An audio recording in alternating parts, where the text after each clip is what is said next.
Okay, so we have our forms in the ground, our 2-inch pipe.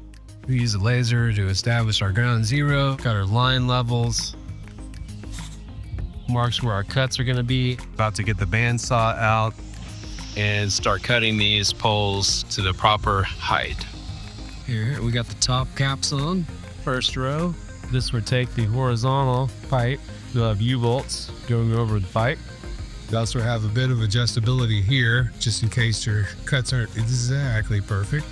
And we're just gonna kind of hand tighten these as we put some more pole pieces together with the couplings. All right, so we got our cross pipe fronts in the back. Next will be the rail sets and then the modules. Now we are attaching these brackets here, which holds the rails. And so I've got this set up now. We have 12 inches of module hangover on that end, and then 43¼ inches in between. And then so now we're establishing our gap between this rail set and where this module begins. So a little bit about the Iron Ridge hardware here. We have obviously a U-bolt that goes around our horizontal pipe piece.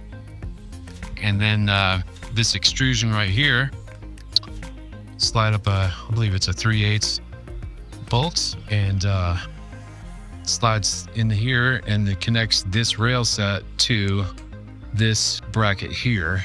You have those up there as well. So pretty easy, pretty intuitive.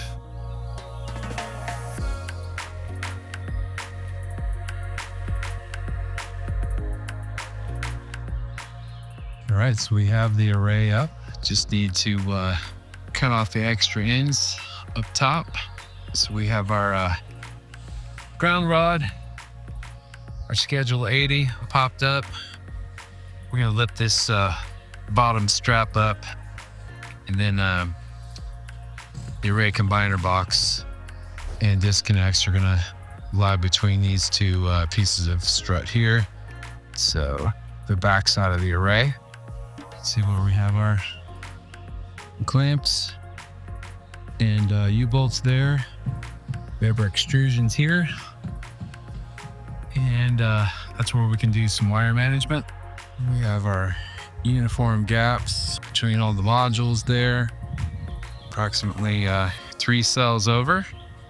It's our overhang. You can see that that's all straight up and down the array. So a little bit about the solar install here and the Fortress power. Instead of having a lot of pipe go in, we're gonna put a gutter. That right there is our AC out. We have our grounding lug. Notice the scratching behind that. You want to take off that powder coating. Make sure that you've got a good grounding reference there. This is schedule 80 PVC. The rest of it will be in metallic conduits.